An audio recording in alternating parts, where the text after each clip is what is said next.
The old man looked at me like he belonged there. Not startled, not confused, not dangerous exactly. Just waiting. The basement light was dead along with the rest of the house, and rain hammered the windows upstairs hard enough to shake the old beams. I stood frozen halfway down the stairs, clutching a flashlight in one hand, while muddy water dripped from the hem of my jeans. The old man sat in a wooden chair beside the breaker box, like he'd been sitting there for years. "You took your time getting back," he said. My son Tyler screamed behind me again. "Grandma, who is that?" I wish I could tell you I handled the moment calmly. At 62 years old, I'd survived raising 2 kids, burying my mother, caring for my father through cancer, and sitting through a divorce hearing that stripped away nearly every decent thing I had left. But standing in that basement, I was terrified. "Who the hell are you?" I asked. The old man slowly stood. He had to be close to 80, tall, thin, wearing an old green army jacket with a Detroit Tigers cap pulled low over white hair. He looked tired more than threatening. "My name's Elias Bennett," he said quietly. "And your father knew you'd come here someday." That stopped me cold. Nobody had mentioned my father in years, not after what happened. Not after he disappeared from town. A loud crack of thunder shook the house overhead. Tyler grabbed my arm. My daughter Megan stood at the top of the stairs holding her phone flashlight toward us, her face pale. "Mom," she whispered, "should I call somebody?" The old man shook his head slowly. "You can," he said, "but by the time the sheriff gets out here in this storm, I'll be gone." Then he looked directly at me. "But before I leave, you need to hear something about this house." That was 3 months after my divorce became final. 3 months after Gary walked away with almost everything we spent 40 years building together. People think losing a marriage hurts most because of heartbreak. At our age, it's not heartbreak that kills you. It's humiliation. Gary got the house in Columbus, the lake cabin in Florida, most of the retirement account, even our dog Murphy. You'd think a judge wouldn't separate a woman from a 12-year-old golden retriever she raised from a puppy, but apparently life keeps finding ways to surprise you. Gary had a younger lawyer, expensive suits, perfect hair, calm voice. I had a public defender and swollen eyes from crying in grocery store parking lots. By the end of the hearing, I felt less like a human being and more like leftover furniture nobody wanted. Megan tried helping me hold together what dignity I had left. "Mom," she told me one night while packing boxes, "you still have us." She meant well, but she was hurting too. At 38, she was going through her own divorce. She and Tyler had moved into a small apartment after her husband left for Arizona with another woman he met online. 3 generations of bad luck sitting around folding laundry together. That's how we ended up driving north to Michigan in my father's old Buick with everything we owned stuffed into the trunk. The lake house had belonged to my dad for decades. Nobody in the family wanted it after he died. Honestly, nobody even talked about it much. As kids, Megan and my son David spent summers there fishing off the dock and roasting hot dogs over a fire pit. Back then, the place felt magical. Now it looked like something forgotten by time. The mailbox leaned sideways. Half the shutters hung crooked. The porch steps sagged under our feet when we carried in boxes. Tyler looked around and muttered, "This place looks haunted." "Don't start," Megan told him. But secretly I agreed with him. Inside smelled like mildew old wood and closed-up winters. Still, it was ours. Or at least the bank hadn't taken it yet. That first evening, we unpacked canned food, blankets, and a coffee maker. Rain started around sunset. By 9 o'clock, the storm had turned violent. Wind screamed through the trees surrounding the lake. The power died with a loud pop. Tyler groaned, "Perfect." Megan lit candles while I searched kitchen drawers for a flashlight. I remember thinking how strange silence feels after electricity disappears. No refrigerator hum, no television noise, just rain and darkness. Then came the knocking. 3 slow knocks at the front door. Everyone froze. Tyler whispered, "Did you hear that?" Of course we heard it. Another 3 knocks echoed through the house. I opened the door expecting maybe a neighbor. Nobody stood there. Only rain. But lying on the porch was a white envelope with my name written across the front. Linda Carter. Inside was a single sheet of paper. Cash offer for property. No signature, no phone number. Just a dollar amount large enough to make my knees weak. Megan stared at it. "Mom, who would offer this kind of money for this dump?" I didn't answer. Because deep down something about it scared me. An hour later, the power still hadn't returned, so I grabbed the flashlight and headed for the basement breaker. And that's when I found Elias waiting in the dark. He glanced at the envelope still clutched in my hand. "They started faster than I expected," he murmured. "What are you talking about?" I snapped. Elias walked slowly toward the stairs. Your father spent 30 years making sure certain people never got what they wanted. He looked around the basement carefully. Now they think you're weak enough to sell. I don't even know who you are. No, he said softly, but Walter trusted me. Nobody had called my father Walter around me in decades. To me, he was simply Dad. The man who vanished from our lives little by little after my mother died. The man people in town whispered about. The man Gary once called that crazy old hermit. Elias pointed toward the far basement wall. Before your father died, he said he told me someday you'd come back here after losing everything. A chill crept through me that had nothing to do with the storm. He said when that day came, you'd finally understand why he stayed. I stared at him. Outside, thunder rolled over the lake. Then Elias said the words that changed my life forever. Your father didn't leave you this house, he said quietly. He left you the truth. Rain hammered the roof hard enough to keep any of us from sleeping after Elias left. I stood by the living room window most of the night watching the dark shoreline disappear behind sheets of rain while Megan and Tyler slept under borrowed blankets beside the fireplace. Every few minutes I replayed the old man's words in my head. Your father didn't leave you this house. He left you the truth. At my age you learn to distrust dramatic statements. Usually when somebody says something mysterious it turns out to be nonsense or salesmanship. Still something about Elias felt real. Not because he frightened me. Because he looked sad. People who lie for profit usually carry a certain energy. Confidence. Sharpness. They want something from you. Elias looked like a man carrying something heavy for too long. Around 3 a.m, the storm finally weakened enough for me to doze off in Dad's old recliner. I woke to the smell of coffee. Megan stood in the kitchen wearing one of my father's flannel shirts over sweatpants. Well, she said, forcing a smile, the stove still works. Morning light revealed just how rough the lake house really was. Water stains covered the ceiling. One kitchen cabinet hung crooked from rusted hinges. The wallpaper peeled near the windows, and the hardwood floors tilted slightly toward the lake side of the house. Tyler shuffled into the kitchen, rubbing his eyes. So, he said carefully, are we gonna talk about basement, Grandpa? I almost laughed despite myself. Not before coffee, I said. But the truth was I didn't know what to say. Because once daylight arrived, the whole thing sounded impossible. An old man waiting in a basement during a storm.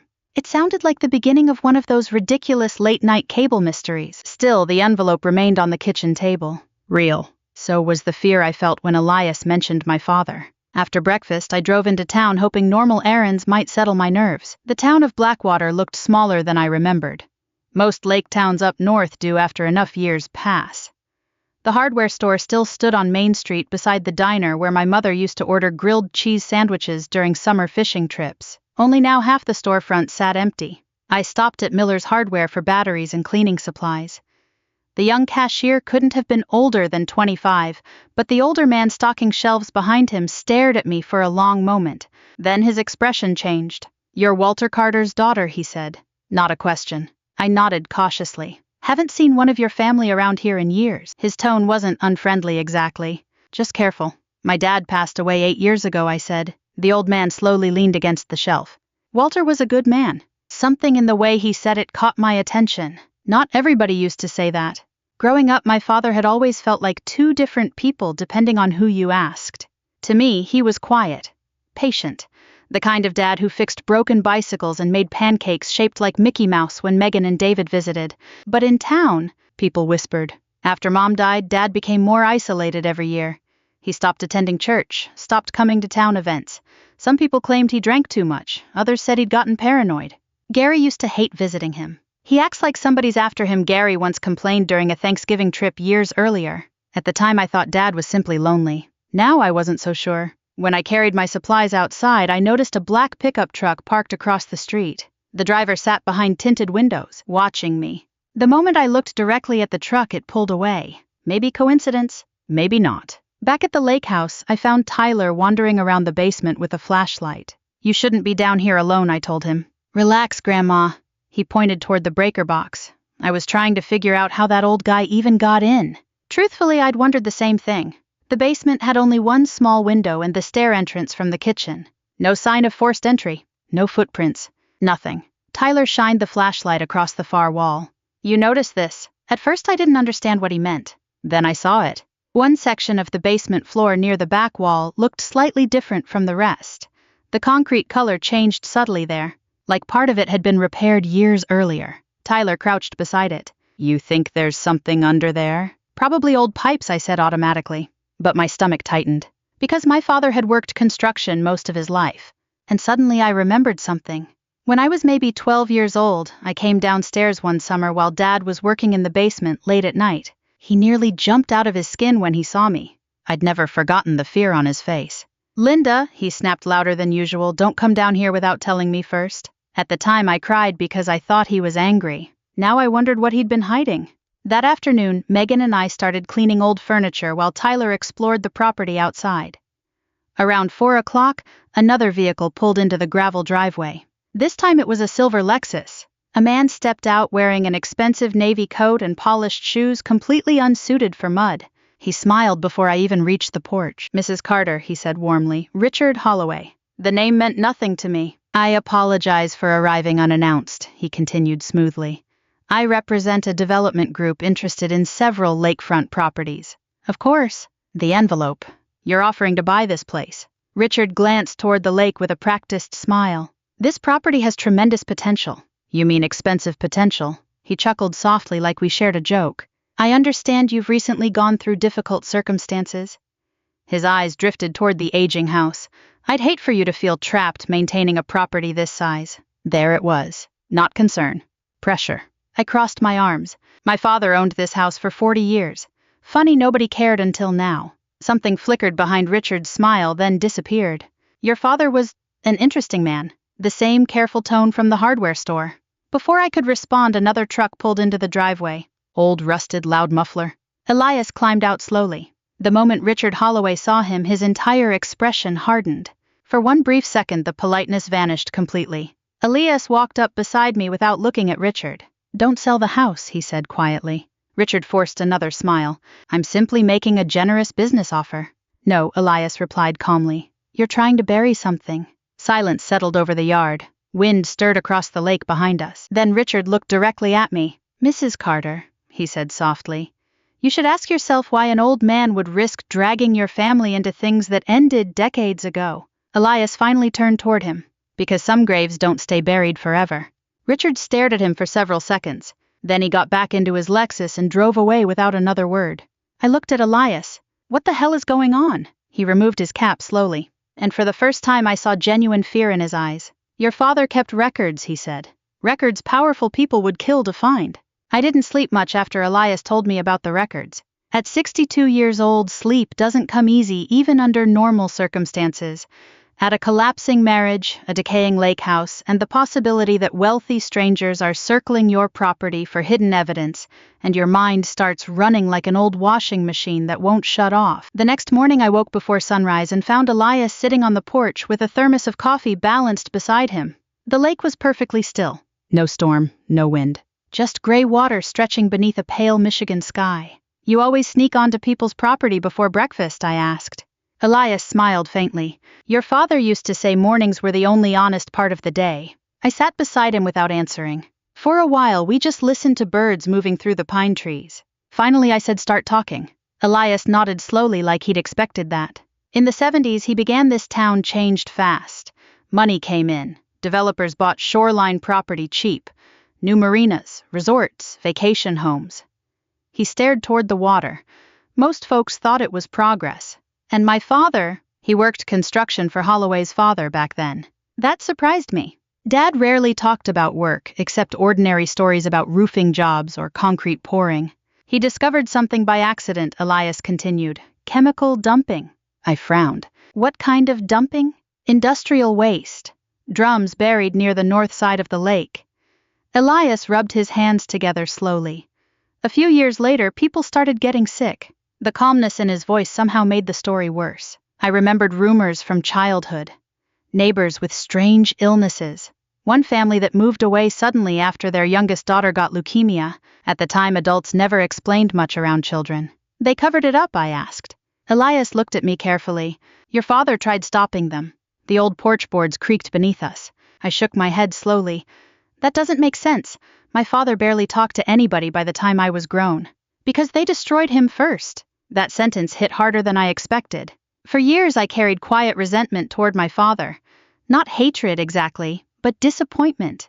After Mom died, he disappeared emotionally long before he disappeared physically. Birthdays forgotten, calls unanswered. Entire summers without visits. Gary used to say your dad likes misery too much. Part of me believed him. Now I wondered how wrong we'd all been. Elias reached into his coat pocket and handed me an old photograph. 5 men stood beside a construction truck sometime in the late 70s. One of them was my father. Younger, stronger, smiling. I almost didn't recognize him. That's Richard Holloway's father beside Walter, Elias said quietly. The man standing next to Dad wore the same polished confidence I'd seen in Richard yesterday. Something cold settled in my stomach. What exactly did my father keep? Proof. Proof of what? That people in this town sold their souls for money. Before I could ask more, Tyler burst through the screen door holding a rusted metal box. Grandma, he said breathlessly, I found this under the stairs. Elias stood so fast his coffee nearly spilled. Where? In the basement. The box looked old, military green, rusted around the edges. My hands trembled slightly when I opened it. Inside sat dozens of papers wrapped carefully in yellowed plastic. Receipts, photographs, bank statements, and names. So many names. I pulled out one document showing a payment ledger from 1978.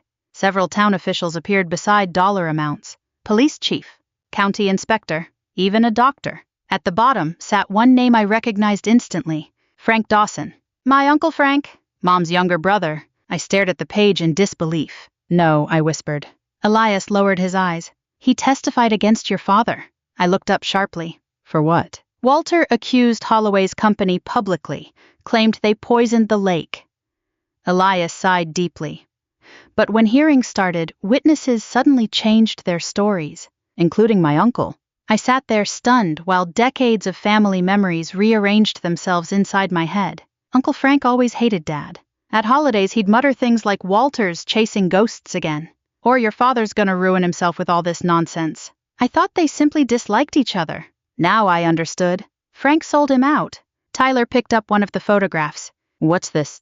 The picture showed several rusted barrels half buried near muddy shoreline. Warning labels barely visible. Even I could tell the image was bad news. Megan appeared in the doorway behind us. What's going on? Nobody answered immediately. Because suddenly the quiet lake house didn't feel abandoned anymore. It felt watched. That evening I drove into town alone to confront Uncle Frank. He lived in a retirement community about 15 minutes south near Traverse City. Small apartment, Golf Channel always playing, recliner facing the television. When he opened the door and saw me, his smile disappeared immediately. Well, he muttered, didn't expect company. I walked inside holding the ledger in my purse. You lied about my father. Frank shut the door slowly. For a moment he looked very old. Elias Bennett found you, he said. Not a question. You took money. Frank lowered himself carefully into his recliner. You don't understand how things were back then. Then explain it. His jaw tightened. People needed jobs, Linda. Holloway kept this town alive. And poisoning people was acceptable. You think your father was some hero, Frank snapped suddenly. Walter scared everybody. He kept pushing and pushing. Because he was right. Frank looked away. That silence told me everything. After nearly a minute he spoke softly. You know what happens to men who fight people with money? They lose. I felt anger rise inside me, slow and hot. My father lost his family too. Frank flinched slightly at that. For the first time guilt crossed his face. You weren't there after your mother died, he murmured. Walter stopped trusting anybody. He thought everyone was watching him. Were they? Frank didn't answer. When I left his apartment, dusk had settled across town. And sitting across the street was the same black pickup truck from yesterday. Engine running. Waiting. This time when I drove away, the truck followed me. Not aggressively. Just far enough behind to make sure I noticed. By the time I reached the lake house, my hands shook on the steering wheel. I rushed inside and locked the door. Megan saw my face immediately. Mom, what happened? Before I could answer, Tyler yelled from the hallway. There's somebody outside. We all turned toward the lake-facing window. A figure stood near the dock in the darkness, watching the house. Then slowly the person lifted something into the air. A gas can. A terrible realization hit me all at once. They weren't trying to scare us anymore. They were trying to erase everything my father left behind. The man by the dock stood perfectly still while rainwater dripped from the gas can hanging at his side. Tyler whispered, Grandma. Megan grabbed his shoulder and pulled him back from the window. Every instinct inside me screamed to call the police. But another part of me already understood something ugly about small towns and powerful families. Sometimes the police arrive too late. Sometimes they arrive already knowing who they're supposed to protect. The figure near the dock slowly turned and disappeared into the darkness before I could reach the front porch. I stepped outside anyway. Cold wind swept across the lake hard enough to sting my face. The dock creaked softly in the dark, empty now except for puddles reflecting moonlight through broken clouds. No footprints. No vehicle headlights. Nothing. Still the smell of gasoline lingered faintly in the air. That was enough. Inside, Megan crossed her arms tightly over her chest. "We need to leave." "Nobody's leaving," Tyler said immediately. "Tyler." "No," he snapped. "Mom, somebody tried to scare us off. That means Grandma's father was telling the truth." I looked at him in surprise. 3 months earlier, Tyler barely spoke to anyone unless forced. After his parents' divorce, he spent most days hidden behind headphones and video games, carrying anger around like extra weight on his shoulders. Now I saw something different in him. Purpose. Megan looked exhausted. "I'm serious, Mom. This is insane. We can't fight rich people in some mystery movie." "She's right," I admitted quietly. The room went silent. Then I looked toward the basement door. "But I also can't walk away without knowing what my father died protecting." That changed something inside me. For the first time since my divorce, I stopped feeling like a victim being pushed from one disaster into another. Fear remained. But underneath it, something older woke up. Stubbornness.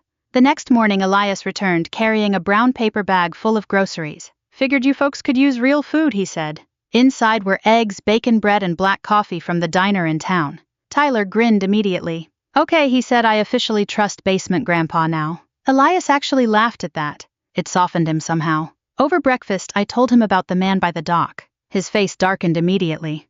"They're getting nervous." "Who exactly is they?" Megan asked sharply. Elias sat quietly for a moment before answering. "Richard Holloway owns half this county now. Marina's construction company's Shoreline Developments." He looked at me, but his father started with almost nothing. "The dumping." Elias nodded. "When Walter discovered it, Holloway's father thought he could buy him off like everybody else." He paused.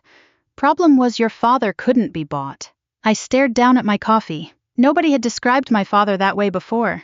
Not honorable, not brave, usually just difficult. "You said my father kept records," I said. "Why not turn them over years ago?" He tried. And Elias gave me a tired smile. "Money wins a lot in America, Linda, especially in the 70s. That truth landed hard because it still felt true now. After breakfast, Tyler insisted on searching the basement again. This time Elias joined him while Megan and I cleaned upstairs. Around noon, I heard Tyler yell, "Grandma, get down here." I nearly slipped running to the basement. Tyler stood beside the staircase, pointing toward the wall underneath it. "There," he said breathlessly. At first, I saw nothing unusual. Then Elias pressed against a wooden panel hidden beneath decades of dust. It moved inward slightly. A hidden door. My pulse started hammering. Together, Elias and Tyler pulled the panel open, revealing a narrow crawl space behind the stairs. The air inside smelled stale and damp. Elias aimed a flashlight into the darkness. "Oh my God," Megan whispered behind me. Shelves lined the hidden room wall to wall. Boxes. File folders. Tape recordings. Newspaper clippings. Decades of secrets. I stepped inside, slowly brushing cobwebs from my coat sleeve. Everything had been organized carefully, methodically, like my father spent years preparing for this moment. Tyler opened one box filled with cassette tapes labeled by date. Megan uncovered folders containing medical reports and environmental studies. Then I found the letters, dozens of them, some addressed to lawyers, others to state agencies, newspaper editors, even senators. Most were never mailed. At the bottom of one box sat an old cassette recorder. Elias picked it up carefully. "Walter made recordings," he said quietly. I pressed play before anybody could stop me. Static crackled through the tiny speaker. Then my father's voice filled the room, older, tired, but unmistakably his. "If something happens to me," he said, "people need to know Holloway paid them all." Megan covered her mouth. I couldn't breathe. Hearing a dead parent's voice does something strange to the human heart. For a moment, time folds in on itself. You become a child again instantly. Dad continued speaking on the tape. "Frank took money, Sheriff Dunleavy too. Dr. Mercer signed false reports. Papers rustled somewhere near the recorder. They buried everything." Then came a long silence. Finally, Dad spoke again, softer this time. "Linda deserved better than the life this caused." Tears hit my cheeks before I realized I was crying, because suddenly I understood something that shattered me completely. My father hadn't abandoned us emotionally after Mom died. He'd been terrified enough to spend years hiding evidence inside his own home.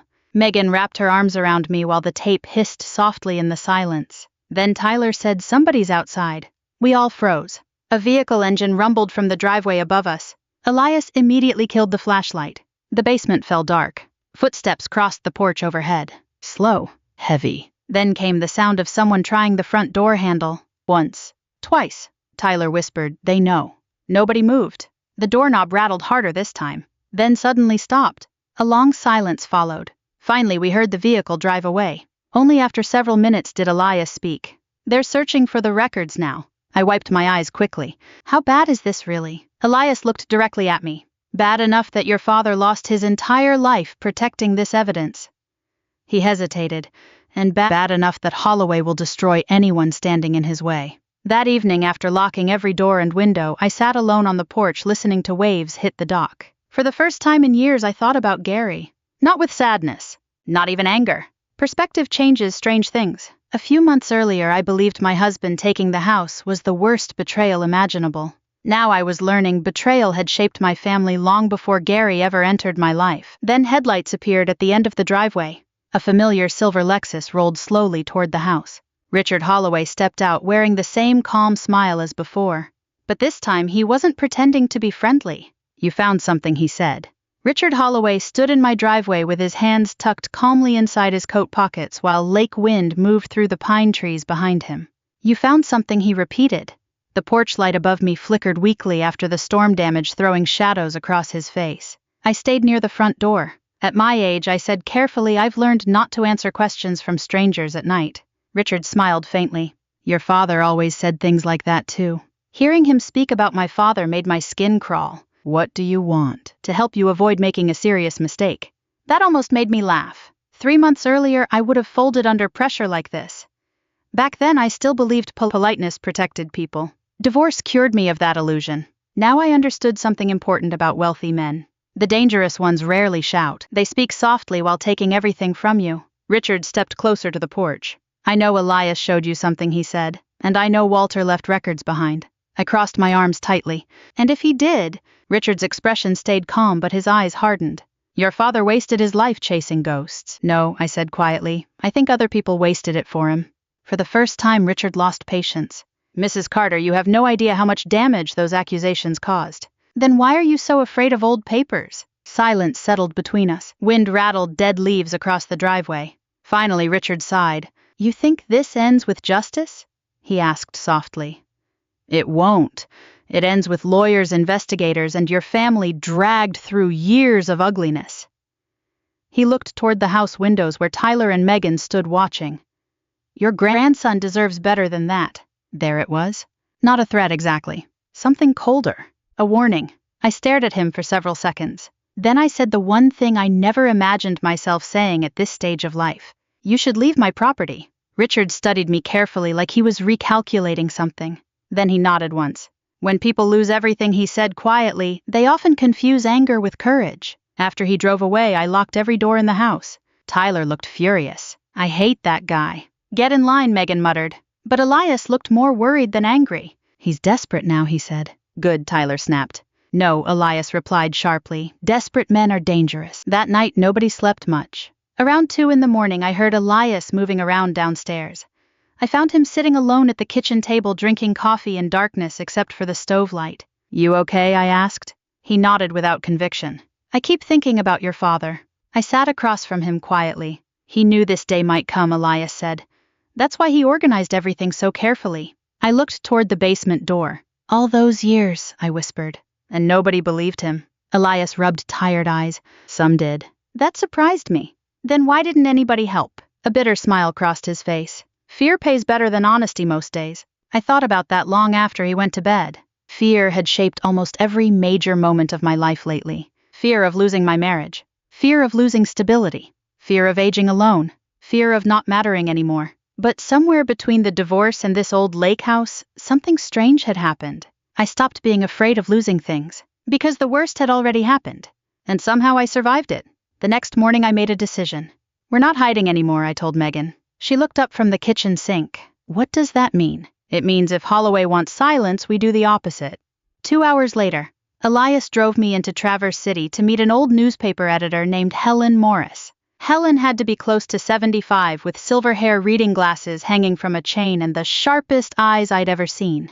When Elias explained why we were there, she locked her office door immediately. "Let me see the documents." For nearly 3 hours, Helen reviewed ledgers, photographs, and copies of environmental reports while saying almost nothing. Finally, she leaned back in her chair slowly. "My God," she murmured. "You believe it?" I asked. Helen looked offended. "I covered this story in 1979 before my editor killed it." She tapped one photograph angrily. "People got sick here, Linda." A heavy silence filled the office. Then Helen looked directly at me. "You understand what happens once this moves publicly?" I nodded. "I think so." "No," she said softly. "You really don't." But she agreed to help anyway. That afternoon marked the beginning of Richard Holloway's collapse. At first it happened quietly. Helen contacted 2 investigative reporters she trusted in Detroit. Copies of the records went to environmental attorneys. One former state investigator agreed to review the evidence unofficially. Nobody announced anything publicly yet. But rumors started spreading, and rumors travel fast in small towns. 3 days later, somebody slashed all 4 tires on Elias's truck. The day after that, Tyler found dead fish scattered across the dock. Then came Gary. I should have known he'd appear eventually. He arrived wearing an expensive wool coat and the same irritated expression he always used when inconvenienced. "Jesus, Linda," he muttered while stepping inside the house. "This place is falling apart." I stared at him for a moment. Funny how quickly love can become unfamiliar. 40 years together and suddenly he looked like a stranger renting my memories. "What do you want, Gary?" He sighed dramatically. "I heard some crazy rumors in Columbus." His eyes shifted toward Elias sitting by the fireplace. "You're mixed up in something ugly." I almost laughed. "You mean uglier than leaving your wife broke at 62? Gary ignored that. "There are investors involved here, important people." He lowered his voice.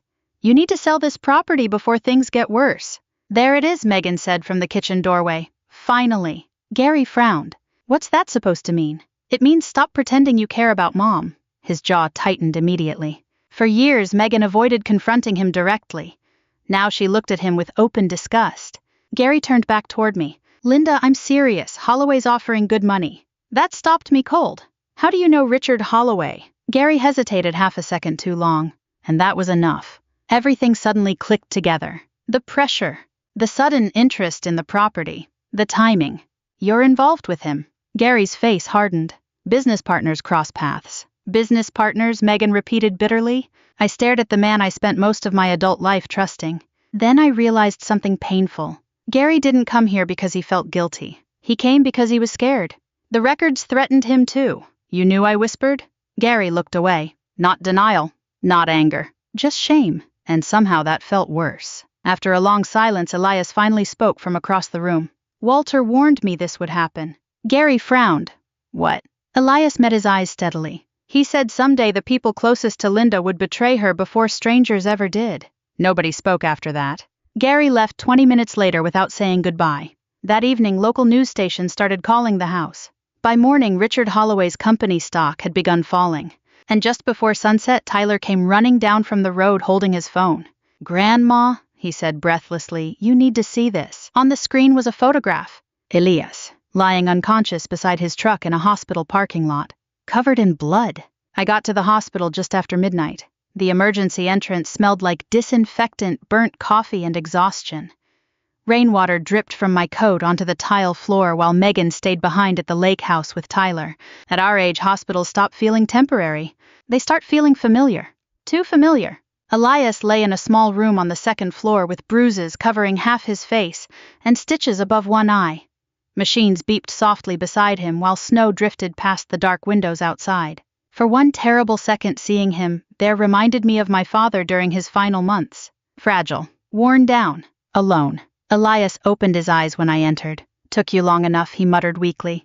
I almost cried from relief. "What happened?" He tried sitting up and winced immediately. "Parking garage," he murmured. "2 men. Holloway." Elias didn't answer directly.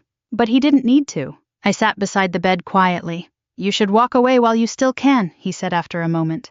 "No, Linda. I spent 40 years letting men make decisions for me.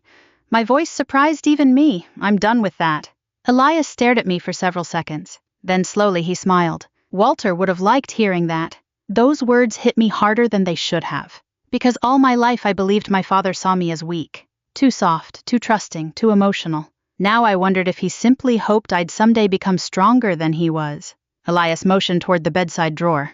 There's something inside for you. I opened it carefully. Inside sat an old folded map sealed in plastic. Fishing routes marked across Blackwater Lake. At first it looked ordinary. Then I noticed small symbols drawn in red ink near the northern shoreline. What is this? Elias lowered his voice. The last evidence Walter hid. A chill moved through me. You knew where it was this whole time. No. He coughed painfully. Walter only told me enough to guide you if things got bad. And now, they're bad. I unfolded the map fully across my lap. One section contained coordinates circled twice beside a handwritten note in my father's unmistakable block lettering. When the water is still, he hid something in the lake. Elias nodded weakly. Walter never trusted the house completely. Said someday people would tear it apart looking for proof. He closed his eyes briefly, so he made sure the most important evidence stayed somewhere nobody would think to search. I looked back down at the map. The lake. All these years, secrets sitting beneath the same water where my children once learned to fish. You need to go before sunrise, Elias whispered, before Holloway realizes what Walter did. Back at the lake house, Megan looked horrified when I explained the map. You are not going out onto that lake in December. We don't have a choice. There's always a choice. Tyler stepped closer immediately. I'm going with Grandma. No, Megan snapped. Yes. I watched them argue while something strange settled inside me. Family. Messy, loud, protective. For months after the divorce, I thought Gary destroying our marriage meant our family had collapsed completely. But standing there in that old kitchen, I realized something important. Families survive differently than marriages do. By 4:30 the next morning, Tyler and I pushed my father's old aluminum fishing boat into freezing black water beneath a sky still heavy with clouds. The motor sputtered twice before catching. You okay? Tyler asked. I smiled tightly. Ask me when we're back on shore. Truthfully, I was terrified. The lake stretched around us dark and endless while icy wind cut through my gloves. Tyler held the flashlight over the map while I guided the boat toward the northern side. Everything felt silent except the motor and waves hitting aluminum. Finally, Tyler pointed ahead. There, a weathered red buoy floated near a rocky section of shoreline almost hidden by trees. My father's marker. We killed the motor and drifted closer. Tyler leaned over with a hooked pole while I held the flashlight steady. For several minutes we found nothing. Then the hook caught. Something's down there. Together we pulled slowly until a rusted metal lockbox emerged dripping from black water. My hands shook opening it. Inside sat sealed documents wrapped carefully in waterproof plastic. Photographs. Signed statements. Original contracts. And one cassette tape labeled simply, "If they finally come for the truth." Tyler looked at me wide-eyed. This is it, isn't it? I nodded slowly. This was the thing my father sacrificed everything to protect. The thing powerful men spent decades trying to erase. By noon that day, federal investigators arrived in Blackwater. Helen Morris moved fast once she saw the lake evidence. Environmental agencies reopened the original contamination case within hours. Reporters flooded the town by evening. And Richard Holloway's empire began collapsing almost immediately. Former employees started talking. Retired officials panicked. Bank records surfaced. By the following week, state investigators seized documents from Holloway development offices across 3 counties. The story exploded nationally after the cassette recording of my father reached the press. Suddenly, Walter Carter wasn't the paranoid old hermit people mocked for decades. He was the whistleblower nobody listened to. One afternoon I watched television coverage showing Richard Holloway being escorted into a courthouse surrounded by cameras. For a moment I expected satisfaction, victory, maybe even joy. Instead, I mostly felt tired. Because revenge turns out stranger than people imagine. You spend years dreaming about justice, but when it finally arrives, it doesn't give back what was stolen. It doesn't return marriages, or lost time, or lonely nights wondering why your life fell apart. A week later, Gary came to the lake house alone. No expensive coat this time, no confidence either. He stood awkwardly on the porch while snow drifted across the lake behind him. I heard they froze my accounts, he said quietly. I folded my arms, and Gary swallowed hard. I didn't know how deep Holloway was involved back then. But you still worked with him. He looked down. I thought selling the land would solve everything. That sentence told me all I needed to know about Gary. All his life he believed money solved pain, protected dignity, created worth. And now he stood broke emotionally in ways no court could repair. I was cruel to you, he admitted softly. For a long moment neither of us spoke. Then unexpectedly I stopped feeling angry. Not because Gary deserved forgiveness. Because carrying hatred suddenly felt exhausting. I loved you for most of my life, I said quietly. That doesn't disappear just because you failed me. Tears filled his eyes immediately. At our age, people cry differently. Less dramatic. More tired. Gary nodded once before leaving. I never saw him again after that day. Spring arrived slowly in Blackwater. The town started cleaning the shoreline using settlement money from the investigation. Families who suffered illnesses decades earlier finally received public acknowledgement. And one evening near sunset, I sat beside Elias on the repaired dock while Tyler laughed nearby, skipping stones across the water. You know, Elias murmured, Walter used to sit right here saying this lake would outlive all our secrets. I smiled softly. He was right. Elias handed me one final envelope. Walter's handwriting covered the front. For Linda. Inside was a short letter from my father. Not about evidence, not about revenge. About kindness. About surviving disappointment without becoming bitter. About how losing everything sometimes clears enough space to finally see what matters. I cried reading it. Not from grief anymore. From peace. So, if you're listening to my story tonight carrying betrayal of your own, maybe this is what I'd tell you. Sometimes, the people who break your heart also push you toward the life you were supposed to find all along.